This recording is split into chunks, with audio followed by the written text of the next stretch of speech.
Hello and welcome to my channel the phenomenal English with Suman. আজ আমাদের এই লেসনটা কতদিন পরে এসছে, এর জন্য একটু দুঃখ প্রকাশ করছি, কিন্তু আমাদের রাইট নাও ইন্ডিয়া পাকিস্তানের মধ্যে একটা ওয়ার চলছে বা কিছুটা থেমে এসছে বলা যায়। যাই হোক, আজকে আমাদের শেখার জিনিস হচ্ছে ওয়ার ভোকাবুলারি অ্যান্ড ফ্রেজেস। তো প্রথম ওয়ার্ড হচ্ছে ব্যাটল। ব্যাটল হচ্ছে দুটো আর্মির মধ্যে যুদ্ধ। যখনই দুটো দেশের আর্মি যুদ্ধ করতে শুরু করে, that is called battle. And ব্যাটলের একটা কাছাকাছি ওয়ার্ড হচ্ছে কমব্যাট। যখন হয়তো কোনো একটা দেশকে অ্যাটাক করে দিচ্ছে, বাট এই দেশের আর্মি যখন সেটাকে ম্যানেজ করা, নিউট্রালাইজ করা বা উত্তর দেওয়ার চেষ্টা করে, সেটাকে কমব্যাট বলা হয়। এরপর হচ্ছে আর্টিলারি। আর্টিলারি হচ্ছে এমন একটা জিনিস, আমরা তো জানি ওয়েপন্স মানে অস্ত্র। সেই যে অস্ত্রগুলো এক জায়গা থেকে এক জায়গায় নিয়ে যাওয়া যায়, মুভমেন্ট করানো যায়, ট্রান্সপোর্টেবল এই অস্ত্রকে বলা হয় আর্টিলারি। এরপরে চলে আসছে ইনভেড মানে কি, যখন কোনো একটা দেশের আর্মি অন্য দেশে গিয়ে অ্যাটাক করে বা অন্য দেশের ভেতরে ঢুকে যায়, যেমন আমরা শুনেছিলাম ইন্ডিয়া পাকিস্তানের ভেতরে গিয়ে অ্যাটাক করে এসছে। সো এই ব্যাপারগুলোকে বলা হয় ইনভেড। এরপরে চলে আসছে অ্যান্টিবেলাম। অ্যান্টিবেলাম কথার মানে হচ্ছে যুদ্ধের আগের ঠিক পরিস্থিতি। যেমন 22 এপ্রিল আমাদের পেহেলগাম অ্যাটাক হয়েছিল, তারপরে আমাদের মনে মনে ছিল যে ইন্ডিয়া হয়তো স্ট্রাইক করবে, বাট এই সময় যে টেন্স সিচুয়েশনটা 22 থেকে 7ই মে আমরা বলতে পারি, এই টাইমটাকে বলা হয় অ্যান্টিবেলাম।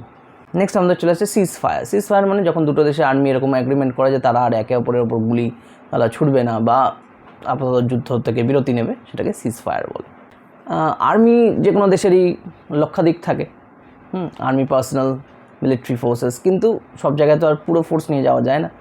ছোটো ছোটো ট্রুপে ভেঙে নিতে হয়, ছোটো ছোটো গ্রুপে, রাইট? এই ট্রুপসগুলোকে রেজিমেন্ট বলা হয়।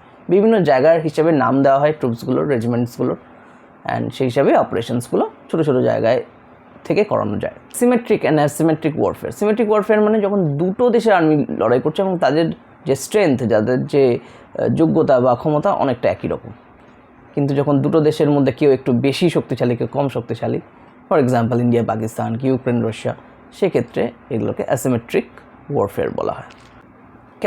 ক্যাপিচুলেট মানে হচ্ছে যখন দুটো দেশের আর্মি এরকম একটা এগ্রিমেন্ট করে যে একজন আরেকজনের কাছে সারেন্ডার করছে। যেমন 1971 হয়েছিল, পাকিস্তান আর্মি ইন্ডিয়ার কাছে সারেন্ডার করেছিল। So it is ক্যাপিচুলেট। ক্যাভেলরি মানে হচ্ছে গিয়ে ঘোড়া বাহিনী, ঘোড়ায় চড়ে যে সৈন্যবাহিনী হয়। এখনকার দিনে তো দেখা যায় না, যদিও এগুলো আগে মারাঠা মোগল আমলে এসব দেখা যেত। নেক্সট আমাদের ইনফ্যান্ট্রি মানে হচ্ছে পদাতিক সৈন্য, মানে যারা পায়ে হেঁটে, নর্মাল আমরা যেটাকে আর্মি বলি মেনলি। এরপর আসছে নেভেল কথার মানে হচ্ছে কি নেভি বা নেভির যে ফোর্স, যেটা কিনা সাবমেরিন, জাহাজ এইসব দিয়ে জলপথে আমাদের যে সৈন্যরা রয়েছে। অ্যান্ড এরপর চলে আসে এয়ারফোর্স মানে বায়ুসেনা, যারা কিনা জেট, প্লেন এইসব দিয়ে অ্যাটাক করে। নেক্সট হচ্ছে কনভয়। মিলিটারির যখন এক জায়গা থেকে আরেক জায়গায় মুভমেন্ট হয়, তাদের গাড়ি পরপর যেতে শুরু করে, এগুলোকে কনভয় বলা হয়। স্কার্মিশ কথা মানে ছোটো যুদ্ধ। এই যে ইন্ডিয়া পাকিস্তানের মধ্যে 2-4 দিনের যে একটা ছোটোখাটো যুদ্ধ হয়ে গেল, এটাকে স্কার্মিশ বলা যায়। অল্প সময়ের জন্য। বড় কোনো যুদ্ধ যেটা অনেকদিন ধরে চলছে, যেমন লেটসে ইউক্রেন রাশিয়া, এগুলোকে স্কার্মিশ বলা যাবে না। স্কার্মিশ মানে ছোটো ব্যাটল। খুব হচ্ছে একটা এক ধরনের ছোটোখাটো ষড়যন্ত্রের কথা বলা যেতে পারে, যেখানে হয়তো একটা গ্রুপ আর একটা গ্রুপের পেছনে ষড়যন্ত্র করে তাদেরকে সরিয়ে নিজেরা অ্যাডভান্টেজ নেওয়ার চেষ্টা করছে। এই জিনিসগুলোকে বলা হয় খুব, এগুলো পলিটিক্যাল পার্টিসগুলোতে খুব দেখা যায়, বিশেষ করে যুদ্ধের সময় খুব বেশি হয়, যখন একটা পার্টি আর একটা পার্টির এগেনস্টে কিছু অ্যাডভান্টেজ নেওয়ার চেষ্টা করে। নেক্সট ইজ ক্র্যাকডাউন মানে হচ্ছে কারোর উপর হামলা করা, আঘাত করা। যেমন আমরা বলতেই পারি India crackdown heavily on Pakistan. তো ক্র্যাকডাউন মানে আঘাত করা, অ্যাটাক করা। অ্যালাই মানে হচ্ছে প্রত্যেকটা দেশের কিছু মিত্র দেশ, বন্ধু দেশ থাকে যুদ্ধের সময়, যারা হাত বাড়ায়। এই মিত্র দেশগুলোকে অ্যালাইজ বলা হয়, রাইট? অ্যালাই। দেন ট্যাকটিক্স কথার মানে হচ্ছে আমরা যুদ্ধের সময় যে কলা কৌশল যেগুলো ইউজ করি, যে প্ল্যানিং করা হয়, সেগুলোকে ট্যাকটিক্স বলা হয়।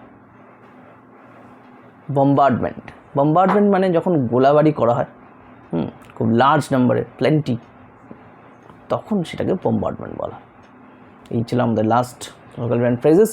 সো आशा করবো ভালো লাগলো। এইভাবে শিখতে থাকুন, জানতে থাকুন, ভালো থাকুন। कोई भी एग्ज़ाम के लिए आप प्रिपेयर कर सकते हो, चाहे आप कौन से भी बोर्ड से हो, आईसीएसई, सीबीएसई या फिर कोई स्टेट बोर्ड्स, आप सारे ही क्लास के लिए प्रिपेयर कर पाओगे। या फिर कोई कम्पिटिटिव एग्ज़ाम हो, चाहे वो नीट हो, AIEEE हो, जेई हो, आप सारे कम्पिटिटिव एग्ज़ाम के लिए यहाँ पे प्रिपेयर कर पाओगे। CA CMA से लेकर कोई भी गवर्नमेंट एग्ज़ाम्स, सब की प्रिपरेशन यहाँ पे होगी अब।